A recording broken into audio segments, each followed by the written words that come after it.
Welcome into another edition of the Gridiron Grind, Creta and Jimmy. And yes, your computer's not messed up. We are live together. What's up, Jimmy? What's up, man? Sharing the same space. See, look at this. I can do that. Yeah. Make sure this mic's working. This is not. It's not Photoshop. We're in the same location. First time all year. Ready to talk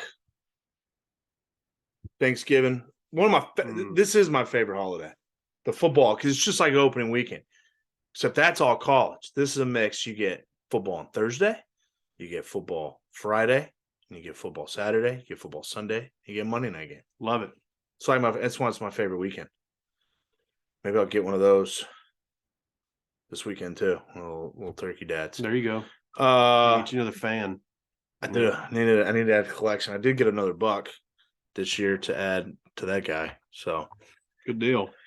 Anyway, Cowboys, dude, they straight up molested the Vikings Sunday. Yeah, that was not close, and I did not have high hopes because of the way Green Bay did us. And Minnesota beat Green Bay. I thought, man, Dalvin Cook's running the football good. Mattinson even was running the football good, and the way Aaron Jones just sliced and diced us. I just was like, man, I think we're broken. I don't know what it is. We got to fix it. And boy, we fixed it. I don't know what the problem was, but we got it taken care of. And man, what a game. Yeah, and I heard the pundits all week. It's like, well, how are the Cowboys going to stop the run? Because they couldn't stop the Packers running game. Mm-hmm. And the Vikings got Dalvin Cook and Matson, but set the edge. Defense, Micah Parsons' first series from the jump, sack fumble. And Kirk Thuggins turned into Kirk Poopins. Kirk Huggins, yeah. Kirk Huggins. He was awful. But it was dominant. I mean, it was the biggest road win in Cowboys history. Mm-hmm. And that's saying something. And dominant is the right word to describe that, Trey, because like you said, right out of the gate, sack fumble, we get 3. Okay, they answer with 3. And then it's just us. It is us for the rest of the way. Dominant. I mean, we got Pollard scoring on 30-plus yard wheel routes. You got him trying to be guarded by a linebacker. Like, that's not going to work. Zeke gets a touchdown. Dak's throwing the ball well. Defense coming to play. All around, great win. Dude, the game Tony Pollard had. He wasn't touched on either of his 2 receiving touchdowns. Just what a weapon. Yep, he's getting, like I said, I like Zeke. I think there's no tread left on the tires, but it's a business, and you know how it's shaping up, and it would not surprise me. Same like we talk about with our tight ends. It's going to come time. Maybe we have 2 years left. We have a year left on Zeke. Yeah, I think we franchise tag Pollard, and then they'll let Zeke go. They won't re-sign him. And then Pollard will be the lead guy, and they'll try to draft another Pollard, and we'll see. It's worked with the tight ends so far, but sure has. So running back's a different position. So dominant win for the boys. Eagles are looking very beatable. Of course, lost to the Commanders 2 weeks ago. Should have lost to the Colts. Indy's just bad. Yeah, not good. Bad. Not good. I mean, they got offensive line. I thought Matty Ice was going to return. It's just regular old Matt Ryan. Yeah. The reason the Falcons let him go, and I'm sitting here going, I thought it's a dome. Matt Ryan's going to have a resurgence. He's got a running game. He's got an O-line. They picked up weapons in the draft on wide receiver. I thought this is shaping up. Colts are going to be a team to look out for. No. Terrible. I'm right there with you. I'm a little shocked that I guess he's done. I mean, I guess he's just done. Like Matthew Stafford. Stafford got his ring, though, and I think Stafford's like, he's done. 2 concussions, and I'm like, yeah, he might be. And that's crazy. I mean, granted, he did spend the majority of his time in Detroit, so he's been knocked down a lot. Yeah. Well, I'll say this. I think the 2 best teams, 3 best teams. I think the 3 best teams, without question, in the NFC, the Cowboys, the Eagles, and the 49ers. You got Christian McCaffrey now with the Niners. I mean, they look great. They loaded up. Cardinals against Cardinals Monday night in Mexico City. That was pretty cool. I like when they go – the Germany game I didn't really get to see, but they've been going to Mexico for the last couple of years. I love it because people in Mexico, I mean, they love football. If the Cowboys ever got to play there, because when I would go to San Antonio when they had training camp, I mean, people travel, and there's a story. You got to look this up. I saw somebody did a feature on it about a bus from Monterrey, Mexico, to every home game, and a bunch of people from Mexico take that trip every home game from Monterrey, Mexico, to Cowboy Stadium. I know I've heard the statistic. The Cowboys and the Raiders have this large fan base in Mexico. And, we have Alacron.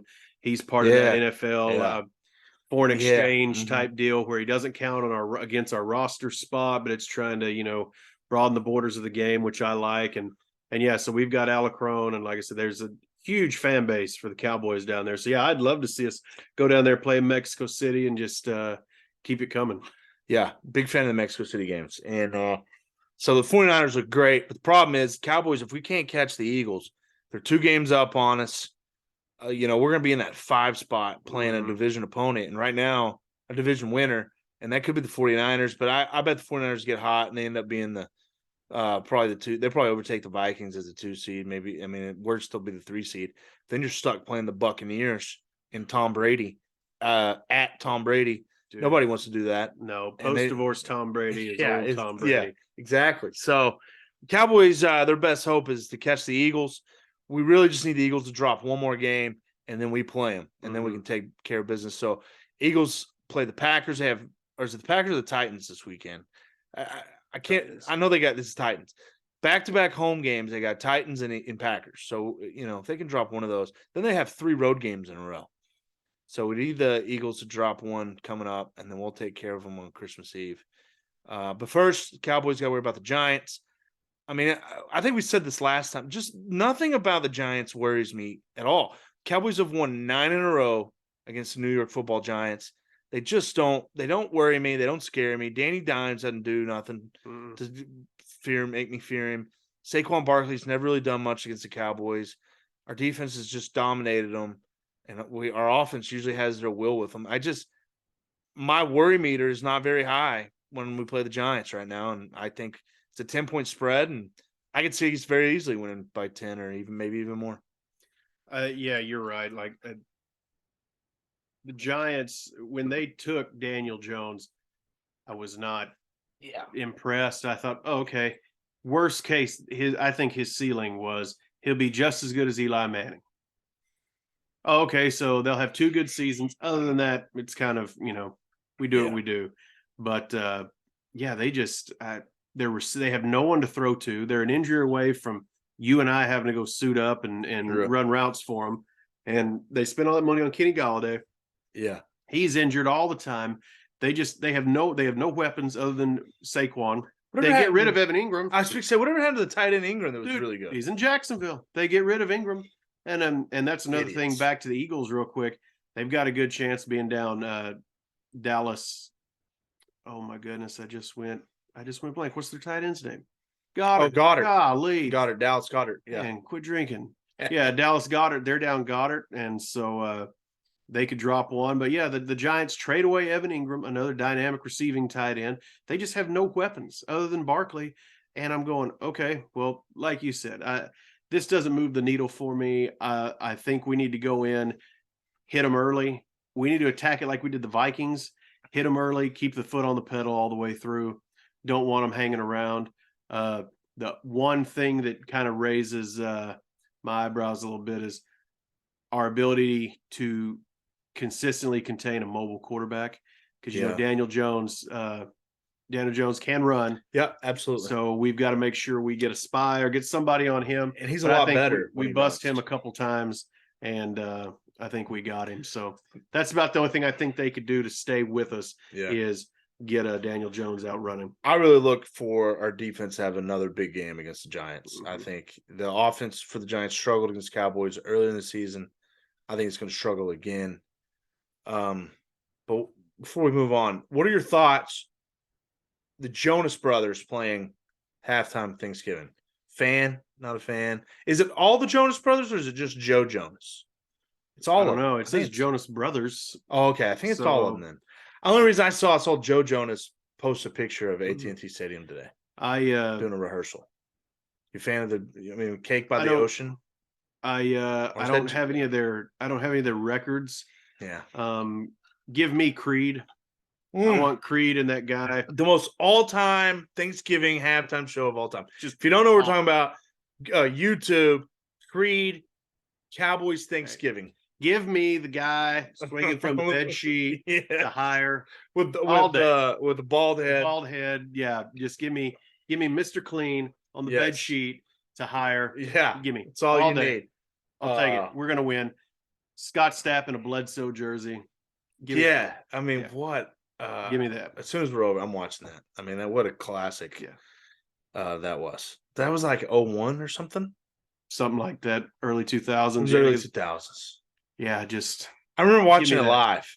I mean, it was what a show. it was interesting. Yeah. Creed halftime Thanksgiving Day for Yeah. Cowboys. Give me that. All right, so that's other Thanksgiving Day games. We got the Lions host the Bills. Of course, the Bills just played that. They had to move their game. I think that's like a 9.5-point spread. Yeah, they'd have to leave Detroit Yeah, because it was played in Detroit. So got lucky there. The night game is the Patriots at the Vikings. And also college, you have the Egg Bowl, Mississippi State. We were kind of talking about this off air as we move into college football. It was reported, but it's only been reported by one guy so far, that Lane Kiffin has taken the Auburn job. And I've seen other reports now. I don't know if that's true. I mean, and we kind of talked about it earlier this week. Is that really a better job? You're taking the Auburn job over Ole Miss? Because one thing Auburn, yeah, they might have more money, might have more resources, and they've had a better tradition of putting a winning product on the field. You know, they've won a national championship, played for another. But they have to play Alabama and Georgia every year. That's their two rivals. They play them every year. I wouldn't want no part of that. no, and that you and I talked about. I go, Ole Miss. There's not a lot of expectations, right? They probably expect you to beat Mississippi State in the Egg Bowl, right? Well, Mississippi State, they expect to beat Ole Miss. You're about to say Ole Miss doesn't have aspirations really of being this national powerhouse, although I'm sure they want it, but but the expectations aren't that we're that good. We're just missing you. Yeah. As soon as you sign to Auburn, and I personally think the rumors are real. Of course, Kiffin's going to deny it, but no one's ever admitted it before time anyway. So it's true. But I think they're real. It wouldn't surprise me. And as soon as you step foot there, it is now we need to beat Alabama. Why can't we beat Alabama? Well, there's a guy named Nick Saban. Get in line. Nobody can beat Alabama. Well, we beat him every now and then, and so does Jimbo. Yeah. Okay, yeah, randomly. But if that's what you're looking for, you got it. Then it doesn't matter. Don't go out and get Lane Kiffin. What if Kiffin knows something that everybody else doesn't, and that Nick Saban's retiring, and he's like, listen, they're not going to hire me in Alabama. Right. This is my chance to get in the state of Alabama at Auburn and take over. I don't know. I don't think Nick Saban's retiring, but we've talked about on the show before. This would be a perfect opportunity for him to retire if he wanted to, but I don't think he's the kind of guy that ever wants to retire. We taught, I think if anything was going to drive him out, it'd be what, in my opinion, drove Coach K out of basketball, and that's this NIL stuff. Yeah, I can see that. Coach K swallowed the one and done pill after fighting it, and now this NIL stuff. He said, "No, I'm out. I refuse to get on that board with that." And it's in the transfer portal. It's so crazy because you can't really base off what you have on your roster right now that's coming back for next year. You can't do that until after the transfer portal. Because look at how many people Arkansas adding Drew Sanders. And Saban says, well, yeah, Drew Sanders, kind of surprised him leaving because he was going to start this year. Yeah. And he goes Arkansas, and he has the second best season as a linebacker behind Khalil Mack. I forgot the stats was so many tackles for loss, so many sacks, so many forced fumbles, so many fumble recoveries, and an interception. Him and Khalil Mack are the only two to meet those. Yeah, that guy's unreal. I remember the first couple games going, dude, so this is what it's like to recruit the caliber of players that go to Alabama. This is the 5-star. This guy's like a 6'5" linebacker, and we've had, recruiting has gone up from what it has been. But these guys go to Alabama. These guys go elsewhere. They go to Ohio State. They don't come to Arkansas. And I remember thinking, holy mess, this is what it's like to have these guys. That's amazing. Drew Sanders. So, and like you said, Saban's banking on him coming back. Well, all of a sudden the transfer portals open that up, just like Tennessee and Toa. I'm sure they were banking on him coming back, and like you said, you can't. Georgia, I'm sure, was banking on the starting receiver to come back, and he goes to Alabama. And you got guys. The transfer portal just changed the game. Going back to Arkansas, how about, did you see Sam Pittman's interview after the game? Yeah, about how he wants to celebrate. They're like, Arkansas beat Ole Miss, become bowl eligible. And it's like, Coach, how are you going to celebrate becoming bowl eligible? And he goes, I think I'm gonna have me a cold beer. I mean, he's one of my top 5 favorite coaches. He's one of those coaches that it's like, those coaches when they get in their job and you're like, you fit, like you're perfect. Like what I thought Orgeron was at LSU. Expectations, going back to Kiffin, expectations will get you. I think Orgeron was a perfect fit, just, expectations. But Sam Pittman is just, if Arkansas, you could mold it into a person. I think it's Sam Pittman. Yeah.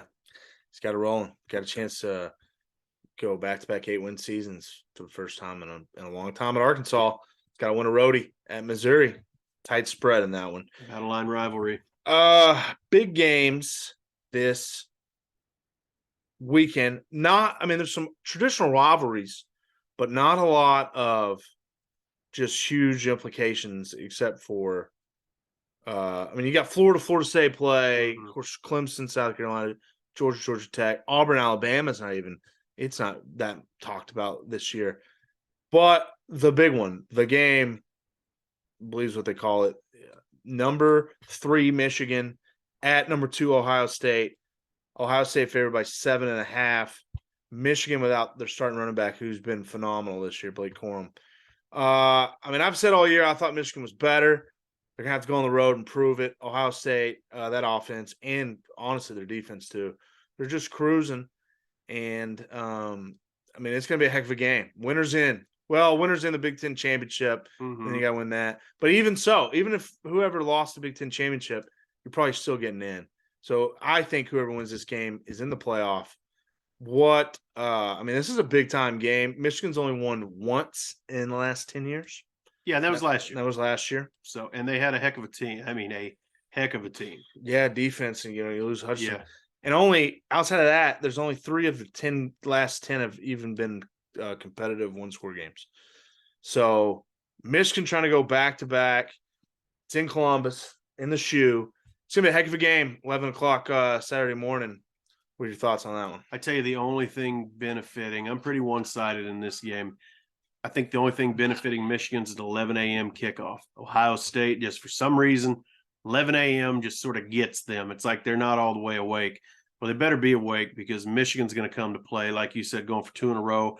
Harbaugh's tired of being, labeled. You can't beat all these teams. So last year he finally gets the big win over Ohio State. Probably likes the way that tastes, wants to keep it going. C.J. Stroud and company looking to, like you said, and I agree with you, clinch their spot in the playoffs. They're going to win this. I think even if they were to lose the Big Ten championship, I think they'd still be in. They won't. Yeah. They're going to play either Iowa or Purdue. And so they're not losing that. But this one, I picked this game later, but yeah, I did too. We kind of have different opinions. Yeah. The running back Corum being out is going to be interesting to see how Michigan does. Don't like Michigan, that. Yeah. I think Michigan's set up to play this really competitive. It's just going to depend on big plays. Who makes the most big plays is going to win that game. Yeah. And that sounds kind of simple, but big plays, big interception, big fumble, big sack, big time players, big time plays. And I tell you what, Ohio State, their defense, they got some dudes up front, and that could be the difference. Especially with a backup running back. McCarthy, quarterback for Michigan, he might have to take a bigger role in this game than he was probably planning on with Corum out. But that's the highlight. You also got number 9 Oregon at number 21 Oregon State. They call that one the Civil War. Oregon State only getting 3 points. That's a little tighter spread than a lot of people are thinking. Of course, Oregon State at home, different animal. Oregon State plays really tough. Yeah, they play really tough. Physical, deep. They get after you. And then a game I'm really looking forward to. I think it's gonna be a good game Saturday night. Number 15, Notre Dame. At number 6, USC. USC favored by 5.5. USC, of course, just escaping UCLA last week. UCLA quarterback DTR had 3 interceptions difference in the game. Notre Dame's really been clicking. They had 2 terrible losses against Marshall at home, at Stanford, 2 terrible losses. Yeah. But outside of that, they've played well. They only have 3 losses. They had lost to Ohio State first and then Marshall and Stanford. Outside of that, I mean, they upset Clemson. They've been looking pretty good, been playing some good football. So we'll see if they give USC a fight. USC trying to sneak themselves into the playoff. With Tennessee going down, that kind of opens it up because Tennessee went down, plummeted, like got a case. Golly. They got rattled by Spencer Rattler. Yeah, what a game by him! Probably the best game he's had in his 3-year career. Ever. Yeah. So it leaves the door open. If TCU wins out, obviously they'll be in. Winner of Ohio State, Michigan wins, they'd be in. So, and of course, Georgia's in. Yeah. I mean, they're not losing Georgia Tech. And then even if they lose in the SEC championship, Georgia's in. So you're going to have Georgia, Ohio State, and an undefeated TCU. That 4th spot, I said Ohio State, they're favored by Michigan. So let's say Michigan loses. You're going to have USC 1 loss, conference champ, potential Clemson 1 loss, conference champ, and then you'd have Michigan on 1 loss. And then, of course, if LSU were to beat Georgia, that throws another wrench into it. Yeah, because now you got LSU, who'd be the SEC champion, having just beat the defending national champion, consensus and number 1 for most of the year. Putting a 2-loss team in. Yeah. I don't know how they would factor that. I honestly don't know how they'd factor That's where that. the conference bias that everyone claims and that I believe is real. I that's think where it that is. would come in. Now, I'm an SEC guy too, but I think that's where it would come in, and you would see them put LSU in at 4, and everyone would just be up in arms beside themselves. So in that scenario, in the most likely scenario, we're going to say Georgia wins out. Georgia's 1. We're going to say Ohio State wins out. They're 2. We'll say TCU wins out. They're 3. So the 4th spot, again, goes to 1 loss USC, and we're going to say they win out. So Pac-12 champ, 1 loss USC. Clemson wins out, 1 loss Clemson ACC champ. Michigan, 1 loss Michigan. For 1 spot, I think USC gets in. 1, you get to pull in the Pac-12, who hasn't made it in years, and you get to pull in LA, you get to pull in Lincoln Riley, and they have stars. Caleb Williams is going to be in the Heisman race. So I think all that stuff matters. I think you put them in. They're more marketable than Clemson. And then you can put them in over Michigan because Michigan would not have won the conference champ.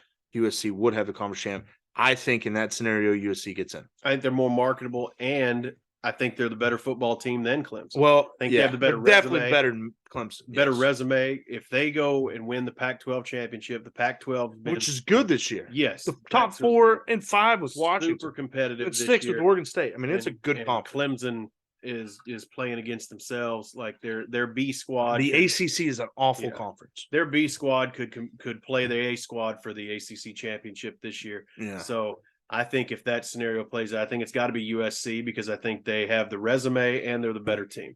Yep, I agree. Nightmare scenario: USC loses, LSU wins, and LSU Georgia wins. Georgia would be in anyway. Georgia would be in. Even if let's say USC loses, let's say LSU loses. Who's right behind all them? Alabama, 2-loss Alabama. 2-loss Alabama. Just waiting, just going, no, you guys go ahead. You guys go ahead and play your games. And, that's right, your conference So you're saying – so I think – who does it – it's USC and Oregon? Yeah. And Oregon has 2 losses. One of those being a blowout to Georgia. So you're saying Oregon beats USC. I'm saying – and let's say Clemson. This reminds me a lot of Ohio State. Clemson – so Oregon, you'd have 2-loss Oregon. You'd have, let's say Clemson wins out, 2-loss Alabama, because they don't really want to put Clemson in because Clemson's not that good. 100%. So that's where I think we always talk about the human aspect of it. Big nightmare scenario. Georgia blows LSU, USC loses, boom. Alabama sneaks into the 4th spot, and then all of a sudden it's like, crap. These guys are back in. Which would be crazy because they're not a top 4 team. No, it'd be wild. And then what's even wild? Like I said, it reminds me of Ohio State. That year they got in, I said, you do not want to play them Yeah. in the playoffs. That'd be wild. That would be a nightmare scenario.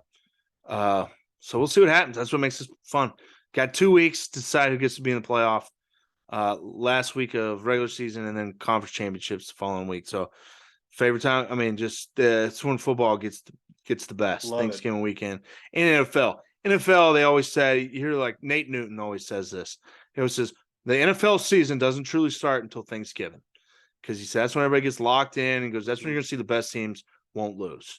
He said all these early games, they might go 500, but the best teams, whoever's going to win the Super Bowl, they're going to be hot from this moment into the Super Bowl. So no better time to blow out a team than last week then. Absolutely. Get hot. I like the Cowboys, man. They look like a complete team to me. Let's move on to our picks. And it's a dreadful, dreadful week. Dude, yeah. It's the first time all season, which is kind of remarkable, that both of us are coming off losing weeks, which is it's wild to think about. It is what it is. We've both felt great about it, and we both went 1-3-1. I mean, it is what it is. Got to bounce back. Got to jump back on that horse, and I'm gonna do it with a little. So I got 2 Thursday games, a Friday game, and 2 Saturdays. So my Thursday games: Dallas Cowboys hosting the New York Giants. The Cowboys are favored by 10. The over/under is 45.5. I said earlier, I think the Cowboys defense dominates. I think Danny Dimes struggles against the Cowboys again. I think Giants are going to be playing from behind. Can't rely on Saquon Barkley too much. I think the Cowboys, short week, they do enough on offense. I think the under is going to hit. Giants, Cowboys, under 45.5 is my first play. I like it. I can see it happening. I don't think the Giants will score enough, and then we build up a big 35-3 lead, 38-3, something like that. And just do what we did last week. Just coast. My first one, I went against them the last 2 weeks, and it cost me, so I'm going to go back with them. Arkansas -3 against Missouri, battle line rivalry. Missouri's not that good. It is in Columbia, but I think we're rolling right now. Hot. Rocket Sanders, I mean, we got liftoff. KJ's playing phenomenal. The Hogs, we're going bowling. Have not had a whole lot. I think we had 1 running back into the portal. Portal's been good so far, knock on wood. And so I think everyone's there for the long haul. And I think we beat Missouri. I think we blow them out. Your Hogs are hot. Yeah. Covered against LSU in a small number. Put a whooping on Ole Miss last week. Yeah, I think we take it. Speaking of Ole Miss, Egg Bowl, Thursday night, college football. Mississippi State at Ole Miss. Little talk of Lane Kiffin may or may not be leaving after the game Thursday. Either way, I think we're going to see a lot of points. I think it's the Egg Bowl. I mean, it just screams points to me. The over-under 61, so I'm going Mississippi State, Ole Miss, over 61. I took that exact same bet for the exact same reasons. I think Mississippi State, Mike Leach, they're going to be trying to air it out, trying to put up points. I mean, they're going to try to win, obviously, right? But I think they're going to try to send a message to Lane Kiffin, that's fine, get out. We're the team in Mississippi. Ole Miss is trying to play, and if Kiffin is leaving, I think he's trying to put some things, on film and show some players, hey, look, I'm bringing this to Auburn more so than he already has. And I like that. I like the points in that game. I think 61. I think this game's 30s and 40s. Yeah. I think this one hits in the 70s. So, yeah, give me over 61 as well. I will go maybe on record saying I think there's just as likely a chance of a fight breaking out as anything else. I mean, when was it last year, 2 years ago? Like, huge fight. They almost didn't finish the game. Yeah. I mean, this is a heated rivalry, by the way. Yeah, because they've both started, it was Ole Miss for a long time. Then Mississippi State got competitive. Then Ole Miss did all this land shark business. Yeah. And then they don't like to lose when you walk around like this and have all this swag. And Mississippi State started putting on them. And then all of a sudden it's like, well, yeah, all right, I can't beat you on the field. There's actually a book called The Egg Bowl. Great read. It's kind of stories this rivalry. I mean, it's a huge rivalry. Okay. Number 3 for me. Friday. I'm going to be there. I'll be in Austin, DKR. We got Baylor at Texas. Texas favored by 8.5. Texas put it on Kansas last week. The week before, they struggled against TCU, and TCU stopped the run. Quinn Ewers had to throw it for Texas. He couldn't do it. Last week, Sark said, I don't care. We're running the ball. Find a way to run the ball. Bijan had 243 yards rushing. As a team, they had 427 yards rushing, third most rushing yards in a game, Texas Longhorns history. So, obviously, the game plan against Baylor for Texas is going to be run the ball, run the ball, run the ball. You would hope. You would hope. Baylor's got a big front. They're the guy that transferred from LSU, Siki Saka or something, or Iki, whatever. He is a massive nose tackle. Yeah, Drinky Saki is a whole. He's a big boy. He was there last year. He's there this year. He'll be an NFL player. They got a big front seven. Baylor does. I think they're going to be able, maybe not completely shut it down like TCU did. I don't know where that came from, but I think they're going to be able to stop the run to a certain extent. And you know how Sark loves to throw the football. Quinn Ewers, I just hadn't seen it from him. I don't think he's going to be able to put up a lot of points. Texas defense has been phenomenal the last 2 weeks. The run defense has really been good all year, but they've been playing solid defense as a whole in the secondary as well the last 2 weeks. I think the under hits. I think this is an under game. I think both teams were able to stop the run enough to force the teams to throw, and I just don't like what I've seen in the passing game from either team. So it's Baylor, Texas, under 56. I'm going to take the under. Yeah, Ewers needs to ask Santa for an arm or something. I don't know. It's not the arm; it's the accuracy. It's the accuracy. I mean, because he'll throw it, he'll chunk it deep, he's down there somewhere. Can't believe it. Not even in the same atmosphere. I'm going Friday, another Friday game. Tulane, Cincinnati over 46. A lot of points being scored by both these teams. I think Tulane, Cincinnati's got the better defense, and I think Tulane's out to prove that our offense is for real. I mean, both of these teams coming in at 9-2. Both of these teams ranked. Cincinnati 24, Tulane 19. I think this game has got points written all over it. It is surprisingly low, like we talk about. That's an odd line, 46. Both these teams scoring in the 30s, but I think they get it done. I think Vegas is wrong on this one. It's a good bet. I like the over there as well. I'm not taking it, but I would definitely see it. Now, this next one where we disagree. The game, Michigan at Ohio State. Show divided. It's 7.5. That's why I like Michigan. Give me the hook. Hopefully, Ohio State, if they win, they only win by a touchdown. I think Michigan's a complete team. I know the running back goes down. I don't like that. But they got the O-line. They got the defense. The quarterback's been a game manager all year. I think they're going to try to shrink the game, play good, sound defense, shrink the game with the backup running backs. Mix it. I think they're going to go with kind of a two-headed monster. And then use the play action. I think they're going to really try to shrink the game and take it out of Ohio State's hand. They don't want to get in a shootout with Ohio State. And I think they got the defense to prevent that. And last year they were able to run the ball. If you look at Ohio State's schedule, they really played nobody. Their best team they've played was Notre Dame, and that was week 1. Since then, they've played nobody. Different team week 1 to now. Which is true. Too. I don't even think Notre Dame's played or Ohio State. They played Penn State, but outside of Penn State, they haven't played a top 50 team. Like, their schedule is terrible. And that's another reason I like Michigan. I'm going to take Michigan plus 7.5.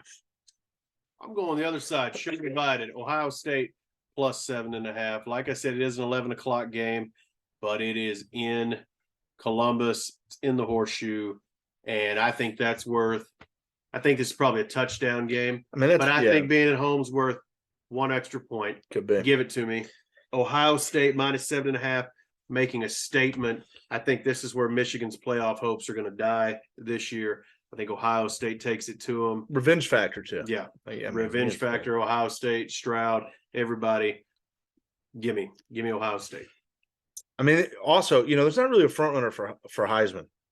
And with Corum out, he's kind of in there. Your Heisman moment. Stroud, right this could be. It could be honest. Yeah. Stroud could have his Heisman moment for sure. 2 weeks before the votes. Last one, Washington at Washington State. I don't know why this line's at 1.5. Washington's got Michael Penix at quarterback, who's been on fire the last couple of weeks. Washington State, they're a solid football team. They play good at home. It's the Apple Cup. I'm a fan of the Huskies, though. I think the Huskies, 1.5 is not enough. I think they win. It's more like a touchdown. So I'm going to take the Washington Huskies minus 1.5 on the road at Washington State. I almost picked that one. I really like that one. I agree with you. I may go ahead and I'm not going to pick it for the show, but I may go ahead and put money on that too because I really like that one. My last one, which I chose instead of it, another purple team, LSU versus Texas A&M. LSU -10. Last week I hit -13 on the Miners. Great bet. If I do say so myself, this week I'm going LSU -10. The wheels are falling off in College Station. They've already lost number 1 overall recruit in the class. We knew they'd never be able to hold that class together. They There's will. something about, and it baffles me, and I wouldn't mind seeing him do good. I thought that Weigman, whatever kid, I said, man, this guy's going to be real. He can't even hold on the football to throw it. I'm just like, I don't know what it is. LSU is good. Brian Kelly knows how to coach big time games. He does. Brian Kelly's going to have the Tigers ready, and I think they blow out A&M, ready to go to Atlanta. And I think they're going to use A&M as the whipping post, and they're going to say, hey, Georgia, this is what's going to happen to you. It's not what's going to happen to them, but I think they're going to try to send a message to Georgia via A&M. LSU backup's probably going to get some work. Yeah, the second half. A&M, I mean, the culture right now is just toxic. They already had the top guy enter the portal. They've already kicked 2 guys off. Well, one guy he'd already been kicked off, but then he just got arrested for enough marijuana for the possession of marijuana with intent to sell. So they kicked another guy off already. So yeah, it's not gonna be good. It's not gonna be good for A&M. They don't have much to play for. It is a home game. Maybe the seniors, but I don't think they have a lot of seniors, so I don't know if it's going to be. This game enough. was exciting. Remember, they went 7 overtimes, tied the Hogs 7 overtimes. Made cups to celebrate. We won a football game, a regular season game. Yeah, I made cups to celebrate it. I don't get that. I just don't get. I don't get how you can have all that talent and it just not work. I really know that's what baffles me about it. I'm not it's all culture, as everyone can tell by the show. Neither of us are big fans, but I'm also a sports guy, so I'm sitting here going, I've told you, I'm going, man, again, not a fan, but I'm telling you, if these guys like the Redskins, Commanders, whatever you want to call them, I go, if they ever get a quarterback, they're going to be pretty good. They're going to be tough to beat because they have seemingly all the other pieces in place. Well, Heineke, they got a quarterback. Well, we saw what we did to Taylor Heineke, right? Almost made him quit football. So the same thing with A&M. I'm going, man, if they ever get a quarterback, they got weapons in the backfield. They got a line. They got a defense. Just can't get a quarterback, and it's baffling to me. And I'm just like, what is the deal? Because you could be, I think, Desmond Howard picked him to be in the playoffs beginning of the season just based on everything they had. And I'm sitting here going, yeah, if Haynes King, because you never really got to see what he had, if that guy is half good, just a game manager, he doesn't need to be dynamic. I said, A&M's going to roll. They just can't do it. It's baffling to me. Talk about your all-time backfire there, Desmond. Yeah. Picked them to be in the playoff. It did not age well. They won 3 games. Went 3-9. Or no, 4. Did they win 4? They got UMass. They beat UMass. So they got 4. They beat UMass. Yeah. Yeah. Baffling to me, man. I still think they're a quarterback away if they, of course. Well, I think they got big position. I think it's obvious. I mean, obviously they got talent, but it's a culture thing. And that's you got to fix it. I think that's why Texas has been what they've been, and I think you're starting to see some fixing of the culture. You're starting to see this team they got now. Did they underperform? Yeah, they got talent. They should have been, they probably should have won at least 10 games in the regular season, talent wise.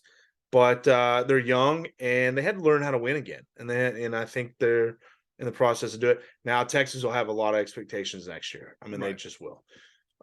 So especially that'll be next year. Keeps playing this bad.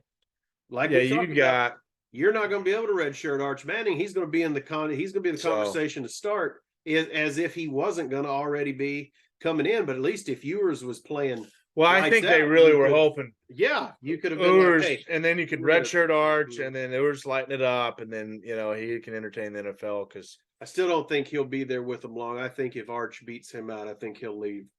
Yeah, I mean, I would agree with that. We'll see what happens, but so that's it. There's 5 picks apiece. We differ on Michigan, Ohio State, so it'll be interesting to see that one. It's gonna be a good game. I hope everybody has a great Thanksgiving. Yeah, it's my favorite holiday. I mean, it's just football for 5 days. Before we go, favorite Thanksgiving food? The desserts count. I know that's kind of okay. Go with it. I'll allow it. my grandmother makes I'll give you 2 because I don't know if desserts count, but my grandmother makes a chocolate chip cookie pie, and I put you heat it up, you put whipped cream on it. I mean, you can't beat it. You can't beat it.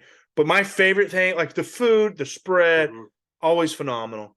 But my favorite meal outside of that chocolate chip pie is the sandwich I make, because we eat as a family, we eat lunch 12 o'clock every year. But the sandwich I make at halftime of the Cowboys game, that's what I look forward to the most. I've already ate my big lunch, but I'll do like a double-decker sandwich with the ham and turkey, and I have a little middle piece of bread that I slather in leftover gravy. I mean, the sandwich You should sell that. That's at halftime of the Cowboy game that I make is what I look forward to the most. I will say that. Dessert. I'll give you a dessert since you gave me a dessert. Pecan pie. I mean, can't go wrong. Can't go wrong with it. Big scoop of vanilla ice cream. Got to be Bluebell though. Absolutely, got to be Bluebell. To me, I went back and forth. It's probably deviled eggs. Deviled eggs or stuffing. That's what I went with. Dressing. Whatever. Yeah, it's hard. It's hard for those two. If I could tie them, if it's allowed, I'll pick those two. But if I got to pick one, gun to my head, it's deviled eggs, man. I think if you could say, everybody would say dressing. Yeah. I mean, we got a family recipe dressing that's just phenomenal. We got one stovetop and out of the box. I don't really know. I've never made it, but deviled eggs. So deviled eggs is phenomenal. Phenomenal.